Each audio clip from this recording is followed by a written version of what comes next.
Keith, you're very welcome to the Love and Courage podcast. Can you tell me a bit about where you're joining me from today and how life is for you at the moment? I am joining you from, first of all, thanks for having me, Rory. I am joining you from beautiful Newbridge in County Kildare, just off the Curragh. What an amazing facility we have here at the Curragh, which has gotten us through many a lockdown, just being able to go out and run and skip around in the fields with the sheep and the rabbits. I work here. I'm in my office at the moment. I work from here, and it's not very exciting, but it looks like we're going to be here in this house possibly for another Christmas. So it's all good, isn't it? So go back to the skipping with the rabbits and the sheep. Is that something you do partake in, and by day or by night, or what goes on there now, Keith? Because you've intrigued me. Look, it's there. It's available to me if I want. The sheep are always more than willing to. Actually, the sheep run away, but the rabbits at night will be there. Um, I uh, I like to gamble around the Curragh, and it's good for the head, getting out and walking, and it's great. The Curragh is great because it's just a big flat open area of and slightly small hills of just green that can never be built on. Is owned by the people and the army. There's never going to be a hotel built there. There's never going to be a high-rise apartment block. It's always going to be there. And even if you don't get out on it every day, or even if you miss a week of going for a walk in the Curragh, it's there for you. And that's an amazing, beautiful thing. Are you a Kildare man by birth, or what's your links to the area? I'm a, I'm a blow-in, and boy, they don't let you forget it. I know they're I'm a blow-in to Newbridge, but my wife is from Newbridge. She was born in Newbridge. I'm originally from the Midlands in a place called Athlone in County Westmeath. A lot of people ask me if my dad is in the army because I moved from one garrison town to the other. And actually, he's from Kilkenny, which is another garrison town, but he's not. He's not in the army. He's just a fan of living in towns where there's an army barracks. Yeah, he's looking for some protection there by the sounds of things. Keith, so can you tell me a little bit about the young Keith and what was going on for that fella and what was going on in his head and in his house and in his family and his community? Maybe take me back to when you were around seven or so. Jesus, this is very heavy, Rory. Not necessarily. I might talk a little bit about it. Well, it is. Well, I put it into context for you. I've just finished touring a play called Pure Mental that I wrote about my childhood and my adulthood and kind of my origin story, trying to figure out why my brain works the way it does and why I see things in a certain way. And to do that, I went to therapy and I went, back into my childhood, and I wrote about the stories that I had in my head about my childhood and who I was and my upbringing.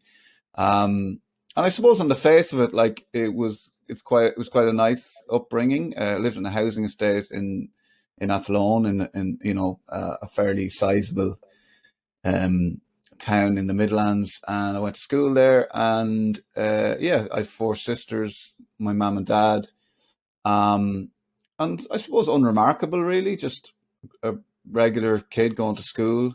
But you know, it was the 80s. I suppose when I think back on it now, and this is not to sort of like blame anybody, point the finger, but the 80s were a difficult time for a kid to grow up, and I often say that there's a lot of kids kind of treated like second class, possibly third class citizens in Ireland.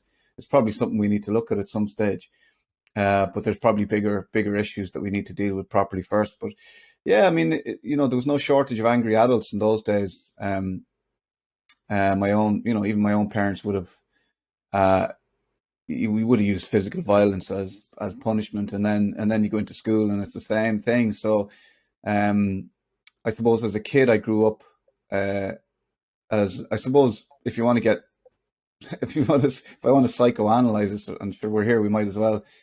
Probably grew up as a people pleaser, trying to avoid conflict and trying to get by in the world by doing that, which is difficult. I probably had a lot of anxiety I wasn't aware of. You know, anxiety, just the way you feel when you're young, you think, well, that's how everybody feels. And then maybe you grow up and you realize, well, that's not actually how everyone feels. And that's not how you need to feel, which is new to me. And I'm learning, this is all the stuff I'm learning about myself in my 40s.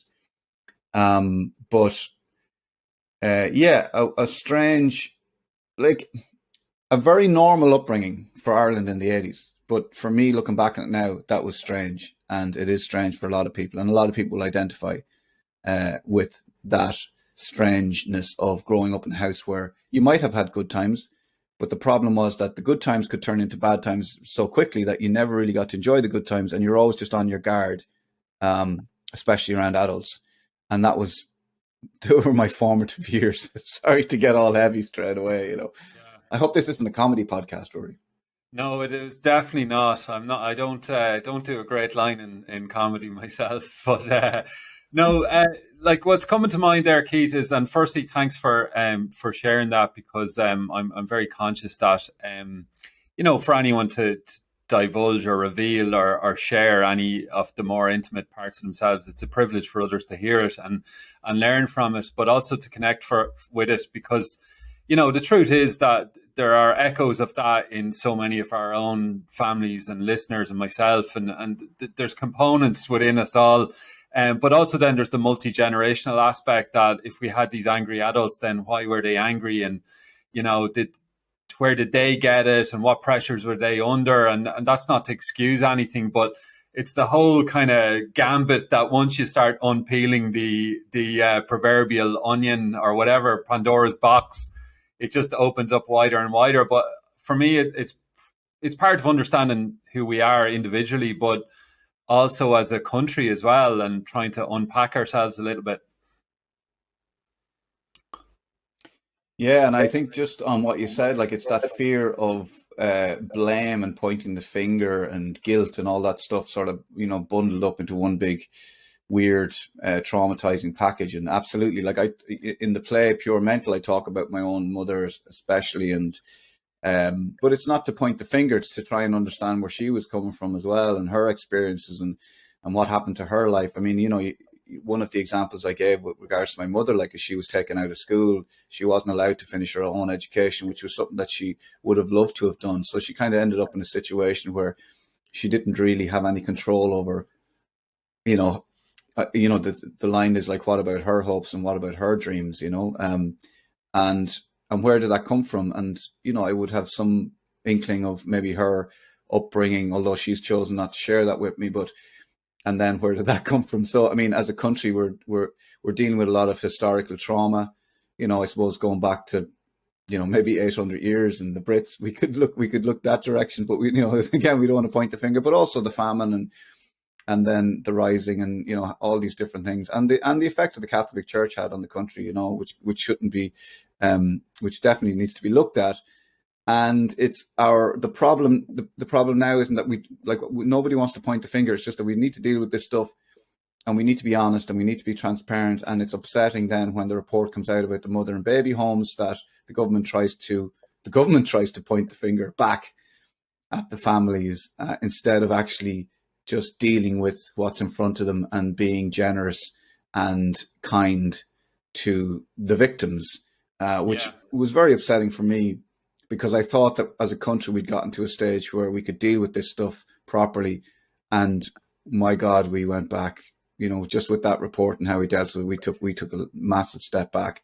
And I think maybe for people like myself and yourself in our generation, that was a bit of a shock. And I think we're still sort of like maybe rocking on our heels and wondering, well, how do we deal with this, and how can we affect change here? It's very difficult. Yeah, for me, it's about sort of emotional maturity and an emotional reckoning with our true selves, and bringing our full selves to the table, and not trying to run for the hills or bury it, as we see in the political realm. It's a kind of a form of violent gaslighting that can be re-traumatizing to people, to say, here's your 5 grand or your 40 grand, off you go. And that no amount of compensation can make up for the denial of a reality for someone's experience. So I think what you're doing with your podcast, and hopefully my own to some extent, and just I know it's a bit of a cliche to get into it, but to have the conversations, and I think it's one of the reasons I think what you're doing, what your play is particularly important, is that you're literally putting yourself out there to provoke, hopefully, and stimulate and inspire others to maybe reflect, or was it for you like the motivation was it purely cathartic for yourself, and or were you thinking about the social mission dimension? Were you thinking like maybe this can add something to the national conversation? Yeah, I mean, obviously you'd hope that, but I mean, initially it was cathartic, and it was through my sessions with my therapist, Luke, just writing down stories that were in my head, and that's kind of where I ended up with the play, and that's where it came from, and that was obviously part of my therapy and my, I suppose, healing, for want of a better word. And then I worked with Janet Moran, who's a director, and she helped me fashion it and write it and make sure it looked like what a one-man show looks like. And I suppose at that stage it was like, okay, well, let's see what happens if people come along to watch a 40-year-old man talking honestly about his experiences. And it's not that anybody, I mean, I had I had one person come along and review it, and they were from one of the newspapers, and they were like, oh, well, I don't know, they seemed to review it as, yeah, some stuff happened to him. He had a tough upbringing and some people died, yada, yada, yada, blah, blah, blah. And I think they were expecting something a bit more dramatic. And I suppose my point is that, okay, nothing really terrible happened to me, but I still had to deal with what did happen to me. And that's the case for everybody. Like, if you had an idyllic childhood and you have very open conversations with your parents and everything is cool, that's you don't have to deal with anything. But whatever it is that's happened to you, if it's not dealt with, it festers and it creates problems. Yeah. And that's all I wanted to do, was just to stand up there and be honest and talk honestly. And people find it rubs people up the wrong way. People find it awkward. People want to point the finger and say, well, what, I mean, it's something that I talk about in the play. It's like, well, stop feeling sorry for yourself. Just get on with it. Why are you looking back? Why are you raking up all this old stuff and upsetting people? And it's about trying to figure out honestly and openly what's going on in your own head, so you can be a better person and be a better influence to the people around you and behave yourself in a way that isn't passing on any trauma. And I have children, so I'm very much aware of trying to, not pass on any of my, difficulties, or, certainly not. I don't want to pass on my weird way of looking at the world, and what, and how I felt about things and people. I don't want to pass. I want to have a more open conversation and a more honest relationship with my children and my wife. And that's ultimately my goal. And hopefully if people come along and see it and it has that effect on them alone, then that's a positive for me. So Keith, just on the point of the reviewer, I'm going to take a stab and guess that was a male reviewer. Am I right or wrong on that? Actually, you're wrong, Rory, which I was surprised by, and I can see why you thought that, and I was actually surprised, because it was a kind of a little bit of like, oh, what's this all about? It's not really about anything, and the play isn't really about anything. It's just about me and my experiences and trying to untangle them and trying to figure everything out. And that's the point. But yeah, she definitely seemed to have a more sort of like, there's nothing to see here. Yeah. Maybe she just wasn't interested. Yeah, well, there's a lot talked about men, and men don't talk and men won't talk. And, obviously my own prejudices and biases and stereotypes came into the picture there by taking my inaccurate guess about the gender of the reviewer. Because quite often, particularly my experience is a lot of older lads in particular, not always the case, but often the case, that there might be an experience there where this is seen as as you said yourself, like digging up the past, or reductive, or soft, or overly feminine, or whatever it might be. But I suppose that's interesting then, that when men do maybe start to open up a conversation that I believe is entirely necessary around your emotional world, that it can be met with a kind of a cynical or dismissive view. Now, obviously, from an artistic point of view, there's every right to dismiss something as not amazing or whatever. Um, but it can be difficult for men if they might be absolutely perfectly fine to open up about their emotional realm, but it's how people then might receive it can be additionally complex, whether it be by men or women, and it can leave people maybe unsettled. So I don't know. I think that's a bigger thing around the masculinity dimension. Yeah, like I got a lot of the overwhelming majority of the feedback I got was that it started a conversation. So it was like people who had left the theater and then sort of messaged me afterwards, said like, 2 days later, we're still talking about it, but not necessarily talking about the play, but talking about the the themes of the play and the things that they connected with within the play. So it was a conversation starter, and a lot of the times the conversation started between couples, husbands and wives, and especially as you said, men talking about their past experiences, because one of the things I talk about is that you know my wife would have thought that I was sort of like the strong silent type, in that like nothing ever fazed me and everything was grand, and I never really stressed about anything. Whereas that was just me pretending to my wife. It was the person who, I chose to marry, spend the rest of my life with, and love the most in the world. And in case my children listen to this, I love them the most in the world as well. But setting off in that married life, I've chosen to spend the rest of my life with this person, and still with that person, I'm not being completely honest with them, because I'm pretending that everything is fine, everything's grand, I don't worry about anything. And actually, the truth is that I do worry about things, but I'm being a man and I'm keeping it from her because I think that's how I'm supposed to behave, which I didn't realize I was doing. So even in that sacred space of being married or spending even if you're not married, but even if you're, two men deciding to spend the rest of their lives together, a gay couple, whatever it is, but to be in that very, what's the word I'm reaching for? It's intimate relationship with somebody, and that you're not in that relation, you're not in this kind of relationship with anybody else in the world, right? But you're still lying to them and you don't know you're lying to them, but you're playing the game, you're doing the thing that you think you're supposed to be doing. So you're not even being honest with yourself. So how could you be honest with them? Because you're also pretending to yourself that you're not worried and you're not stressed and everything's grand. So oftentimes within a relationship, there's a weird sort of gap, and neither partner can figure out what's wrong, because it's like we're not actually connecting here because one of us is not being honest, or both. So selfishly, the play and therapy and all that kind of stuff was about me getting to that point where there was no gap, or that we were intimate, and I was honest, and I was vulnerable. Vulnerable was a big, big word for me, and it unlocked a lot of things for me. Like, I mean, I remember Luke, my therapist, talking about the word vulnerability, and as a man, you kind of think, well, you're vulnerable if you play hurling without a helmet. That's vulnerable, isn't it? If you leave yourself open to a whack of the hurl across the head, that's being vulnerable.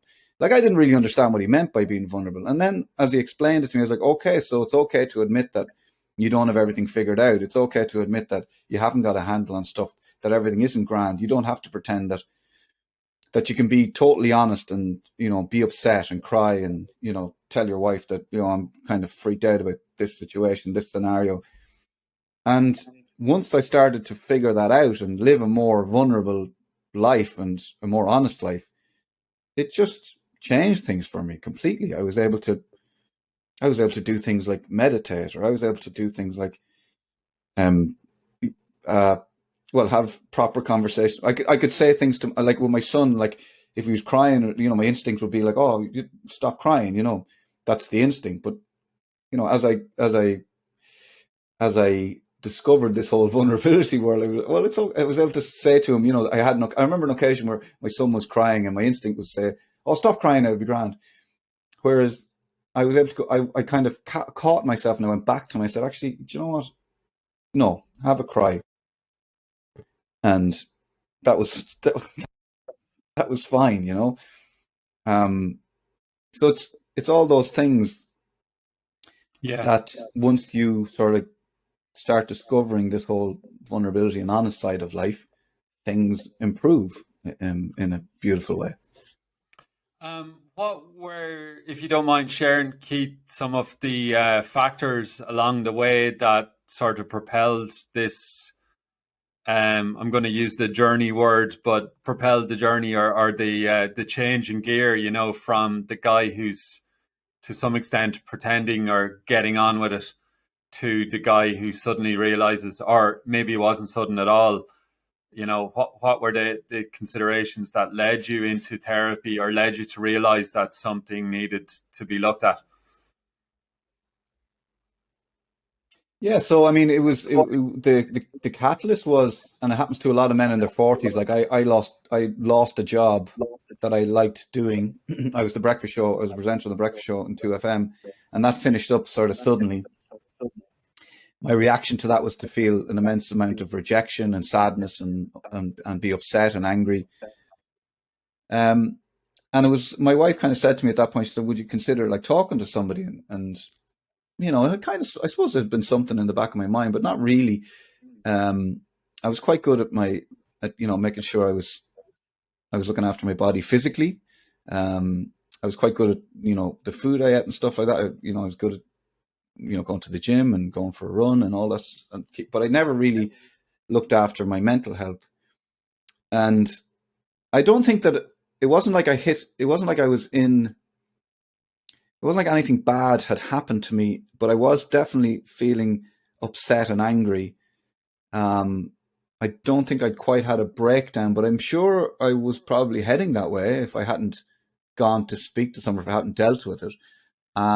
So yeah, so I went to a therapist, and as a man, I was going to a therapist, going, well, I'm going to go to this man, and he's going to tell me he's going to fix everything for me. So I just need my head fixed, and he's going to tell me what to do next to make sure that I'm the best version of myself to do the next job in radio.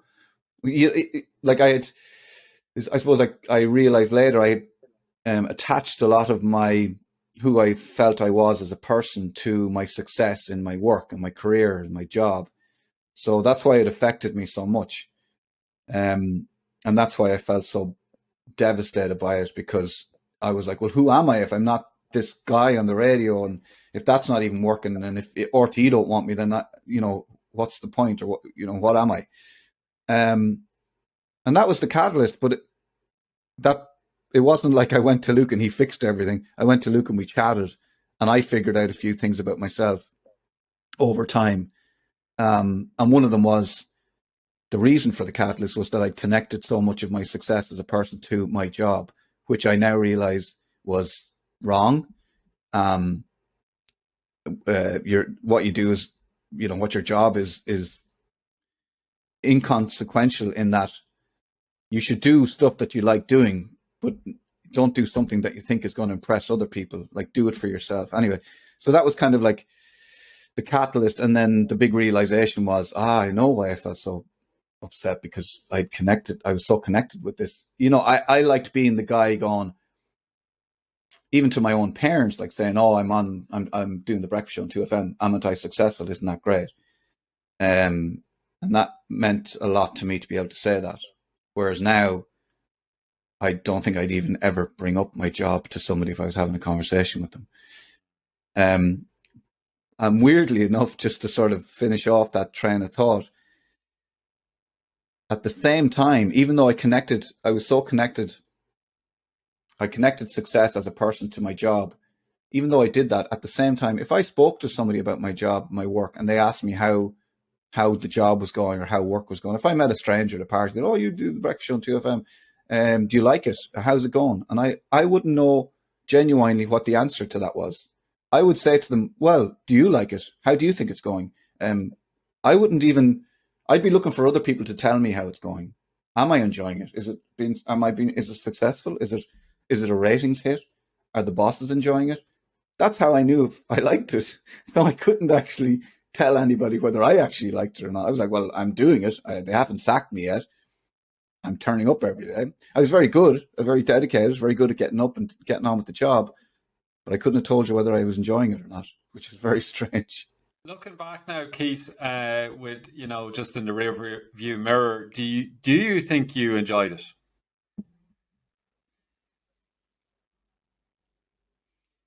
It's funny because, and one thing people often ask me is like, "Oh, what would you say to your younger self? If you could talk to them?" And I would definitely say, "Go to therapy because you'll enjoy everything a lot better if you're. I don't know if that's where I would have ended up, but yeah, I feel like if I could have, at the start of the breakfast show, gone to therapy and figured out a way of connecting with my emotions, I either would have enjoyed it or I would have just left. Yeah, It wouldn't have been. There wouldn't have been that. Like I definitely can look back and think of moments that I enjoyed, and I can definitely think back of people that I worked with that I really liked, and I really liked working with them, and I really enjoyed being in their presence. Definitely.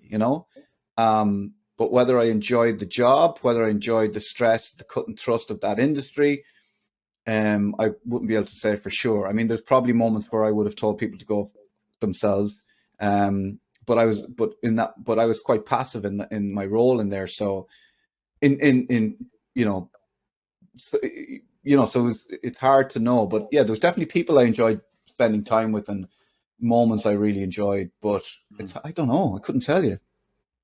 Is there propensity for but by many definitions you would have been considered successful, and is there, so you kind of meet other people that fit that label or category as well, and I'm just wondering, is there propensity within those environments, particularly in, say, the entertainment type world, that there's this superficial dimension that doesn't allow the reality to cut through? Does that make any sense? Yeah, yeah, it does. Like it's interesting that you say that because like a lot of people, not a lot of people, some people have kind of messaged me uh, on social media or something when I post something, and they would say something like, "You're just bitter that you lost, that you're not the breakfast show presenter anymore. You're not Uh, working RT anymore. You're just bitter, and now you're lashing out. You weren't good enough. Get used to it." And in a way, there's a certain amount of truth to that because if I had continued within RT, and if RT had said to me, "Keith, you're amazing. The breakfast show is finishing up, but we want to replace Ryan Tuberty with you, and you're going to be on the Late Late Show from now on," I would have been like, I would have gone with it. I would have been like, "Okay, great. This is my next thing. This is also great, isn't it? I'm being successful because these people want to put me in this position, which is a successful thing. So now I'm at the top of my success. So now everything is really great, and I just keep ignoring the panic attacks I'm having."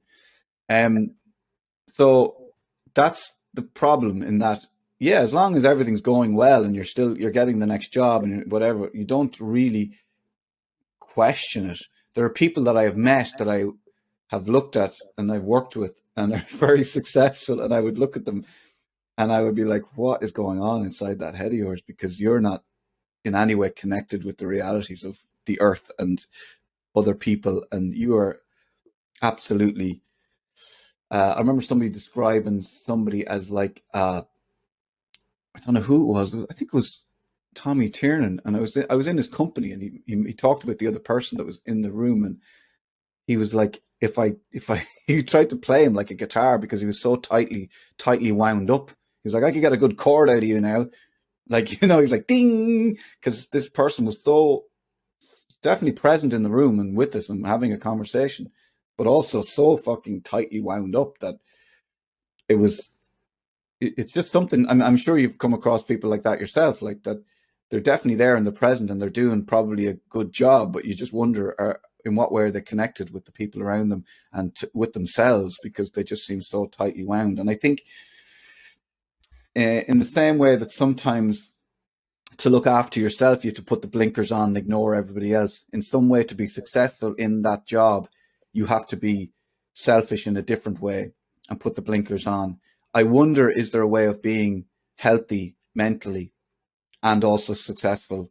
Uh, yeah, and there probably is. I'm sure there is. yeah, no, But absolutely.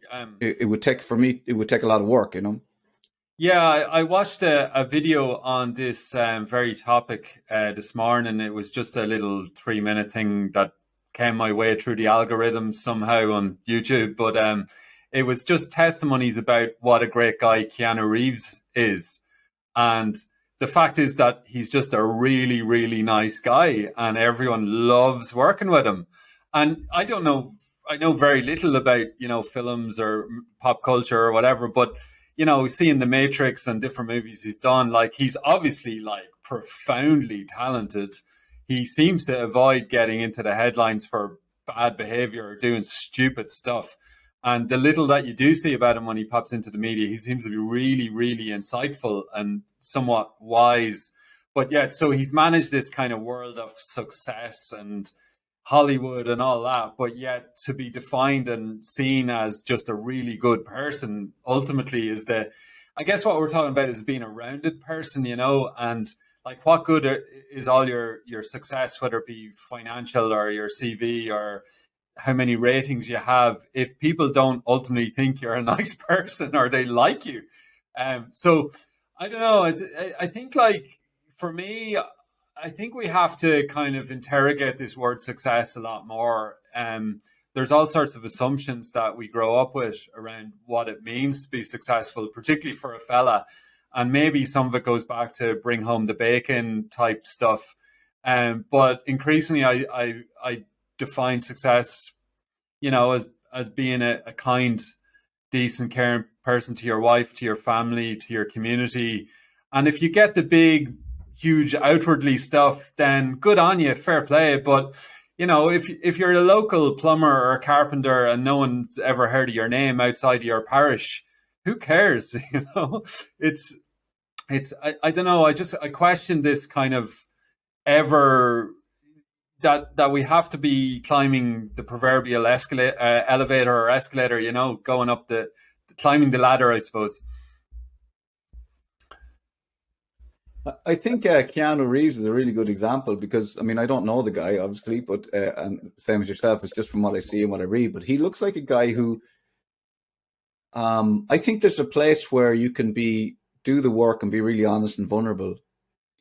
Um, like like part of me wishes I could go back and do that job in this mindset, in that a more honest, more vulnerable sort of Keith. Um, could I be better at the job? And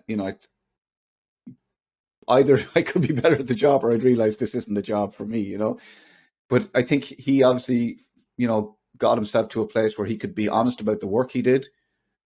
He could take on work he wanted to do. He could work with people he wanted to work with. So he was always able to say no, which is very important, which is something that I've been working on. Always able to set boundaries for himself, which is something that I've been working on, that men and women need to work on. And always happy to say I'm not going to do this X, Y, and Z because that's uncomfortable for me. I don't want to put myself in uncomfortable situations.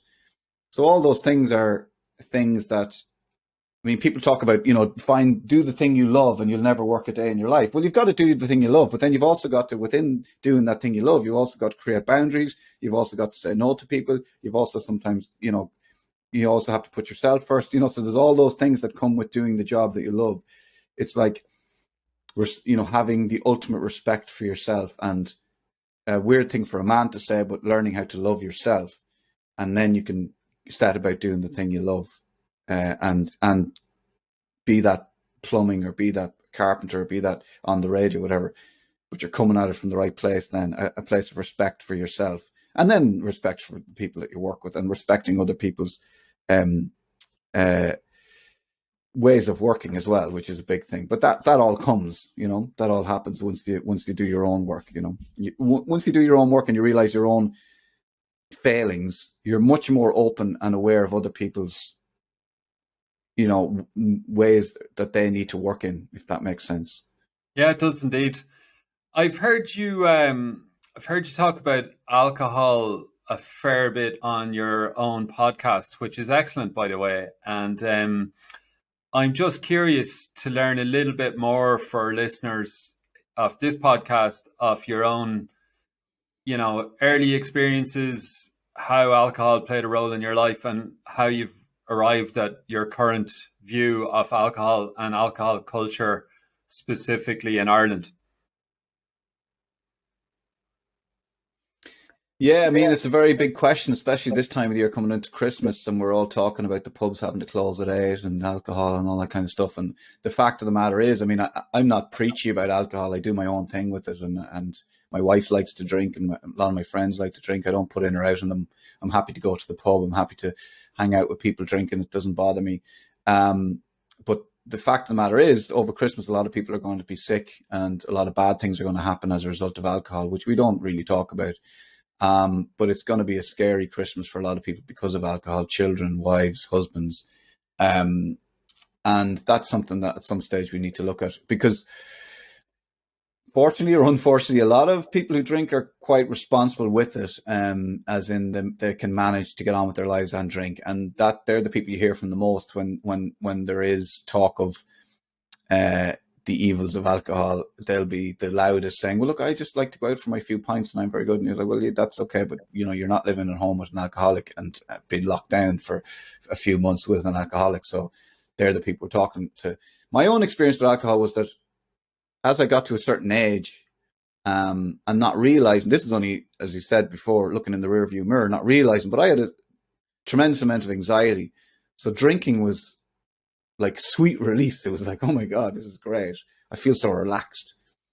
This is so nice. Now, I also knew that drink affected me adversely, so that if I drank for a couple of days, I would be down and I would feel sad. So I, I was lucky in that I wasn't lucky or unlucky. I wasn't an alcoholic to the point that it ruined everything around me. I was able to drink mostly at weekends and holidays, um, and manage it in a way that like, I would never point the finger at anybody drinking, because sometimes, like, drink has probably saved a lot of people, because sometimes you need that release when you get through the week and you get to the weekend, you're able to have your few drinks, and it's like, okay, wow, I can relax, I can live with myself, I can quieten the voices in my head. And this is like, I've got a break for 24 hours until I then have to Monday morning get back up and do it all again. And that was the cycle for me. It was like, getting through the week as myself, and with my own thoughts in my own head, with my anxieties, and then getting to Friday and having that relief and taking my medication that would get me through the weekend and set me up badly for the week ahead.